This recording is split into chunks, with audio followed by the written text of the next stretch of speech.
Hi മക്കളെ, നമ്മൾ ഇന്ന് ഈ ഒരു വീഡിയോയിൽ ചെയ്യാൻ ഉദ്ദേശിക്കുന്നത് നിങ്ങൾക്ക് ഓർഗാനിക്കിലുള്ള ഇമ്പോർട്ടൻ്റ് ആയിട്ടുള്ള കുറേ റിയാക്ഷൻസ് ഉണ്ട് അല്ലേ. ന്യൂക്ലിയോഫിലിക് സബ്സ്റ്റിറ്റ്യൂഷൻ, പിന്നെ ഇലക്ട്രോഫിലിക് സബ്സ്റ്റിറ്റ്യൂഷൻ, അഡീഷൻ റിയാക്ഷൻ, അങ്ങനെ കുറേ ഗ്രിഗ്നാർഡ് റിയാജൻ്റെ റിയാക്ഷൻസ്, അങ്ങനെ കുറേ റിയാക്ഷൻസ് ഉണ്ട്.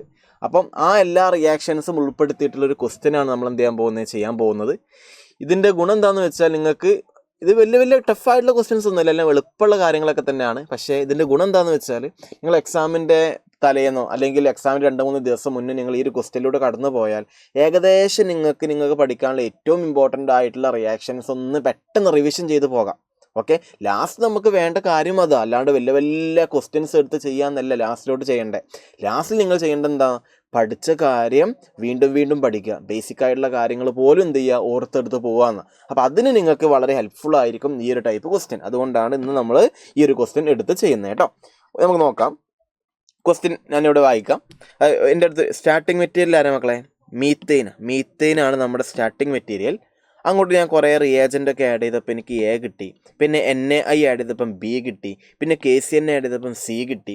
അങ്ങനെ റിയേജൻ്റ് ആഡ് ചെയ്ത് ഡിയും ഇയും എഫും ജിയും എച്ചും ഐയും ജെയും കെയും എല്ലും എമ്മും എന്നും ഒവും PQRS പിന്നെ TUVWXYZ വരെ കിട്ടി. അങ്ങോട്ട് ഒന്നും കൂടി ആഡ് ചെയ്തപ്പം A' കിട്ടി. വേറൊരാൾ ആഡ് ചെയ്തപ്പം B' കിട്ടി. ഈ B' എന്താണെന്ന് നിങ്ങൾ എന്ത് ചെയ്യണം, കണ്ടുപിടിക്കണം. വേണമെങ്കിൽ സ്ക്രീൻഷോട്ട് എടുത്ത് വെക്കാം, എന്നിട്ട് സ്വന്തമായിട്ട് ചെയ്യുക. ഇതും സ്ക്രീൻഷോട്ട് എടുത്ത് വെക്കുക, സ്വന്തമായിട്ട് ചെയ്യുക. B' നിങ്ങൾ എന്ത് ചെയ്യുക, ഒന്ന് പെട്ടെന്ന് ചെയ്തിട്ട് കണ്ടുപിടിക്കുക. അതിന് ആൻസർ ഞാൻ പറയാം, എന്നിട്ട് നിങ്ങൾക്ക് കിട്ടിയ ആൻസറും എനിക്ക് കിട്ടിയ ആൻസറും സെയിം ആണോ നമുക്കൊന്ന് ചെക്ക് ചെയ്യാം. ഓക്കെ, അപ്പോൾ ആൻസറിലോട്ട് കിടക്കുകയാണ്. എളുപ്പമാണ് മക്കളെ. ഒന്നാമത്തെ സ്റ്റാർട്ടിങ് മെറ്റീരിയൽ ആരാ? CH4 അല്ലേ. CH4ലോട്ട് ഹാലജൻ ഗ്രൂപ്പും ലൈറ്റും, സിംഗിൾ ബോണ്ടുള്ള sp3 കാർബണിൻ്റെ അടുത്ത് ഒരു ഹൈഡ്രജനും, അങ്ങോട്ട് ഹാലജൻ ഗ്രൂപ്പും ലൈറ്റും കണ്ടാൽ ഒറ്റ പേരേ അയാൾക്കുള്ളൂ. ആ റിയാക്ഷൻ്റെ പേരെന്താ? Free radical substitution reaction. പഠിച്ചു കഴിഞ്ഞല്ലോ. അപ്പോൾ H റാഡിക്കൽ പോയിട്ട് ആര് വന്നു? ബ്രോമിൻ റാഡിക്കൽ വന്നു. CH3Br NaI ആഡ് ചെയ്യുമ്പം ഹാലോജൻ എക്സ്ചേഞ്ച് റിയാക്ഷൻ അല്ലേ. Br പോയിട്ട് I വന്നു. ഫിംഗൽസ്റ്റെയിൻ റിയാക്ഷൻ ആണ് അതിൻ്റെ പെർട്ടിക്കുലർ റിയാക്ഷൻ്റെ പേര്. അടുത്ത് നോക്കിക്കേ, I- പോയിട്ട് CN- വന്നു. ന്യൂക്ലിയോഫൈൽ പോയിട്ട് ന്യൂക്ലിയോഫൈൽ വന്നു. Nucleophilic substitution reaction. അപ്പോൾ എന്ത് കിട്ടി? CH3CN കിട്ടി. CH3CN ഹൈഡ്രോളിസിസ് നടന്നാൽ CH3COH കിട്ടുന്ന നിങ്ങൾ aldehyde ketone carboxylic acid പഠിച്ചിട്ടുണ്ടാവും.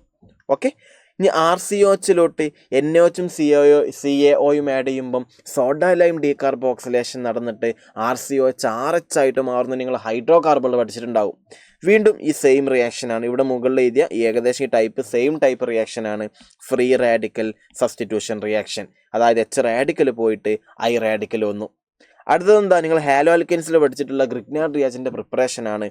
RXലോട്ട് magnesium in dry ether add ചെയ്താൽ RMgX കിട്ടുമെന്ന് നിങ്ങൾ പഠിച്ചിട്ടുണ്ട്.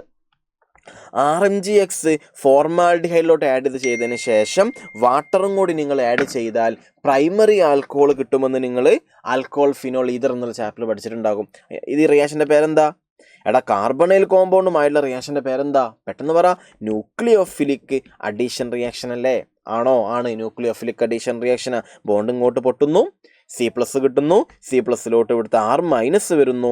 O-MgIയുമായിട്ട് ബോണ്ട് ഉണ്ടാക്കുന്നു. അവസാനം OMgIയിലുള്ള MgX+നെ H+ റീപ്ലേസ് ചെയ്തിട്ട് ആൽക്കഹോൾ കിട്ടുന്ന റിയാക്ഷൻ നിങ്ങൾ പഠിച്ചതാ.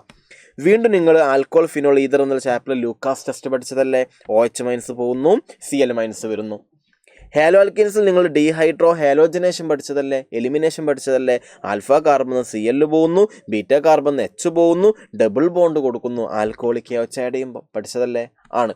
ഇത് നിങ്ങൾ ഹൈഡ്രോ കാർബൺ എന്നുള്ള ചാപ്റ്ററിൽ പഠിച്ചതല്ലേ. ഇലക്ട്രോഫിലിക് അഡീഷൻ റിയാക്ഷൻ്റെ ഒരു എക്സാമ്പിൾ അത്. ഇവിടുത്തെ ഇൻ്റർമീഡിയറ്റ് ഏതാ?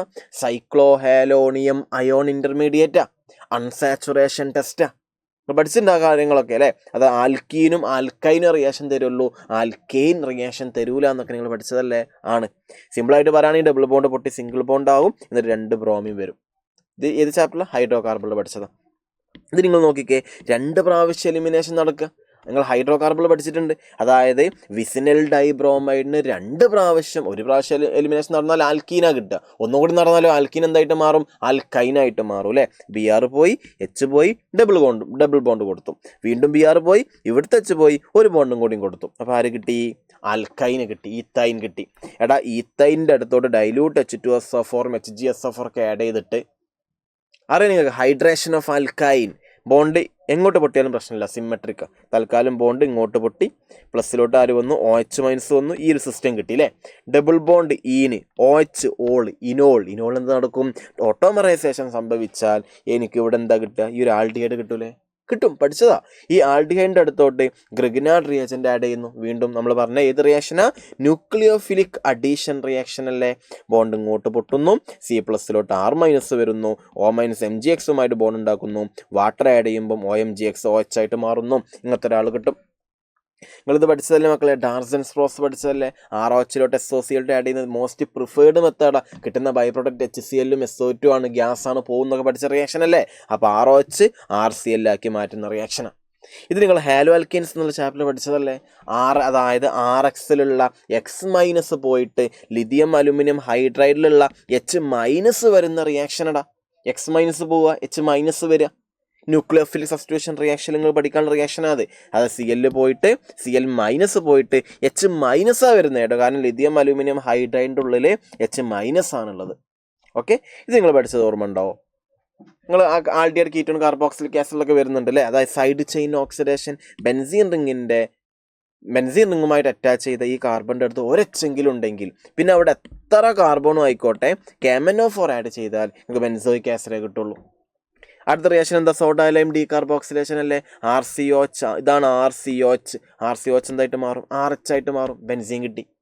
ഈ റിയാക്ഷൻ ഏതാ, ബെൻസീൻ്റെ അടുത്തോട്ട് ഒരാൾ വരുന്ന റിയാക്ഷൻ മിക്കതും 90% എന്താ, ഇലക്ട്രോഫിലിക്. ഏതാ ഇലക്ട്രോഫിലിക് സബ്സ്റ്റിറ്റ്യൂഷൻ റിയാക്ഷൻ അല്ലേ. അപ്പം AlCl3 എന്നുള്ള ആൾ Cl2ലുള്ള Cl- എടുത്തുകൊണ്ട് പോയിട്ട് Cl+ വരും. ആ Cl+ ബെൻസീൻ റിങ്ങിലുള്ള H+ റീപ്ലേസ് ചെയ്തിട്ട് Cl+ വരും. ഇത് നിങ്ങൾ പഠിച്ചതല്ലേ ആൽക്കോൾ ഫിനോൾ ഈതറിൽ ഡൗസ് പ്രോസസ്സ് അല്ലേ. Cl പോയിട്ട് ആര് വരും, OH വരും. ഇത് നിങ്ങൾ ആൽക്കോൾ ഫിനോൾ ഈതറിൽ പഠിച്ചതല്ലേ. ഡൈല്യൂട്ട് HNO3 ആഡ് ചെയ്യുമ്പം ഓർത്തോ നൈട്രോഫിനോളും പാരാനൈട്രോഫിനോളൊക്കെ കിട്ടുക. ഓർത്തോ നൈട്രോഫിനോള ഇൻട്രാമോളിക്കുലർ ഹൈഡ്രജൻ ബോണ്ടിങ് ഉണ്ടായതുകൊണ്ട് പൊതുവെ പാരയേക്കാളും സ്റ്റേബിൾ ഇവിടെ ഓർത്തോയാണ് പഠിച്ചിട്ടുണ്ടാവും. സിങ്ക് ആഡ് ചെയ്യുന്നത് പഠിച്ചതല്ലേ, ഫിനോളിൻ്റെ അല്ലേ. ആ ബെൻസീൻ ഉണ്ടാക്കിയെടുക്കുന്ന പ്രിപ്പറേഷനാണ്. അതായത് ഫിനോളിൻ്റെ ആ OH മാറ്റി ബെൻസീനാക്കി മാറ്റുന്ന റിയാക്ഷനാണ്. പിന്നെ ഇവിടെ ഒരു NO2 ഉണ്ട്, അതുകൊണ്ടാണ് നൈട്രോ ബെൻസീൻ കിട്ടി. ഇത് അമീൻസ് എന്നുള്ള ചാപ്റ്ററിൽ റിഡക്ഷൻ പഠിക്കാനുണ്ട്. NO2 റിഡക്ഷൻ നടത്താൻ ഉപയോഗിക്കുന്ന ഒരു റിയേജൻ്റാണ് ലിഥിയം അലുമിനിയം ഹൈഡ്രൈഡ്. NO2 എന്തായിട്ട് മാറും, NH2 ആയിട്ട് മാറും. എടാ NH2ൻ്റെ അടുത്തോട്ട് ഡയാസോട്ടൈസേഷൻ നടന്നാൽ ബെൻസീൻ ഡൈ അസോണിയം സാൾട്ട് കിട്ടും, പഠിച്ചിട്ടുണ്ട്. ബെൻസീൻ ഡൈ അസോണിയം സാൾട്ടിലോട്ട് നിങ്ങൾ വാട്ടർ ആഡ് ചെയ്താൽ ഫിനോളാണ് കിട്ടുക. ഫിനോളിൻ്റെ അടുത്തോട്ട് NOH ആഡ് ചെയ്യുമ്പോൾ H+ പോയിട്ട് Na+ വരും, സോഡിയം ഫിനോക്സൈഡ് കിട്ടി. അതായത് ഒരു ആൽക്കോക്സൈഡും സോഡിയം ഫിനോക്സൈഡും ഹാലോ ആൽക്കീനും പ്രൈമറി ഹാലോ ആൽക്കീനും തമ്മിലുള്ള റിയാക്ഷൻ്റെ പേരെന്താ, വില്യംസൺ സിന്തസിസാണ്. അതായത് ഇവിടുത്തെ ഈ NAക്ക് പകരം ഇവിടെ ആര് വരും, CH3+ വരും. അതായത് ആര് കിട്ടും, ആനിസോളിന് കിട്ടും. ഇത് എന്ത് റിയാക്ഷനാ, വില്യംസൺ സിന്തസിസാണ്. അപ്പോൾ ഇത്രയും കാര്യങ്ങൾ മക്കൾ നിർബന്ധമായിട്ട് റിവിഷൻ ചെയ്യുന്ന സമയത്തൊക്കെ എന്ത് ചെയ്യാൻ നോക്കുക. നിങ്ങൾക്ക് വേണമെങ്കിൽ ഒരു ക്വസ്റ്റ്യൻ കൂടി ഞാൻ തരാം, നിങ്ങൾ സ്വന്തമായിട്ട് ചെയ്യണം കേട്ടോ, സ്വന്തമായിട്ട് ചെയ്യണം. ഇതാണ് question. Okay, starting material CH3COH ആണ്. Aയും Bയും Cയും Dയും Eയും Fഉം Gയും Hഉം Iയും Jയും K എല്ലാം നിങ്ങൾ എന്ത് ചെയ്യണം, കണ്ടുപിടിക്കണം. പിന്നെ ആ Kലോട്ട് കാർബൺ ഡൈ ഓക്സൈഡ് ആഡ് ചെയ്തപ്പം L കിട്ടി.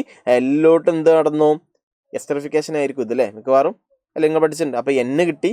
പിന്നെ ഇവിടെ കിട്ടിയ പ്രൊഡക്റ്റ് ആ Kലോട്ട് രണ്ട് മെക്കാനിസം, രണ്ട് വേ Lഉം കിട്ടി Nഉം കിട്ടി. ഞാൻ Kലോട്ട് വേറെ ചെയ്താൽ M കിട്ടും, O കിട്ടും, Pയും Qയും Rഉം Sഉം T വരെ നിങ്ങൾ എന്ത് ചെയ്യണം, കണ്ടുപിടിക്കുമല്ലേ. സൊല്യൂഷൻ ഞാൻ ഇവിടെ എഴുതിയിട്ടുണ്ട്, വേണമെങ്കിൽ സൊല്യൂഷൻ നോക്കി റെഫർ ചെയ്യാം കേട്ടോ. ഇതാണ് ഇതിൻ്റെ ആൻസർ, ഞാൻ ഇവിടെ കൊടുത്തിട്ടുണ്ട്. സ്ക്രീൻഷോട്ട് എടുത്തിട്ട് നിങ്ങൾ സ്വന്തമായിട്ട് ചെയ്തോ. ഓക്കെ, നിങ്ങൾ സ്വന്തമായിട്ട് ചെയ്തോ, എൻ്റെ എക്സ്പ്ലനേഷൻ ആവശ്യമില്ല. CH3CON സോഡ ലൈം ആഡ് ചെയ്യുന്നു, അപ്പോൾ CH4 കിട്ടുന്നു.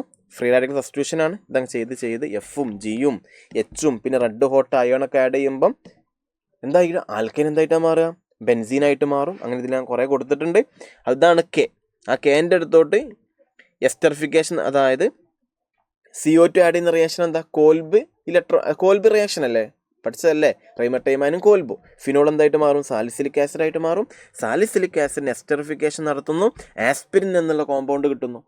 അത് വേറെ ഭാഗം. ഇനി Kലോട്ട് വേറൊരു ഭാഗം കൂടി ഞാൻ പറഞ്ഞിട്ടുണ്ടല്ലോ, അതാണ് ഇവിടെ കൊടുത്തിട്ടുള്ളത്. ഓക്കെ, ഫൈനൽ ആൻസർ ഇത് നിങ്ങൾക്ക് എടുക്കാം.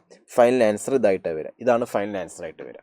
ഓക്കെ, സൊല്യൂഷൻ നോക്കിയിട്ടെങ്കിലും ചെയ്യാൻ നോക്കുക. ഡൗട്ട് ഉണ്ടെങ്കിൽ എന്ത് ചെയ്യാം, കമൻറ്റ് ബോക്സിൽ പറയാം. എളുപ്പമാണെന്ന് വിചാരിക്കുന്നു.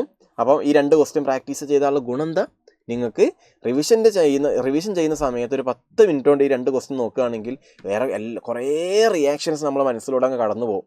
അപ്പം വളരെ ചെറിയ സമയം കൊണ്ട് മാക്സിമം റിയാക്ഷൻസ് നമുക്കൊരു 10 മിനിറ്റിനെ കൊണ്ട് റിവിഷൻ ചെയ്യാൻ വേണ്ടിയിട്ടാണ് ഈ 2 ക്വസ്റ്റ്യൻസ് ഞാൻ എടുത്തിട്ടുള്ളത്.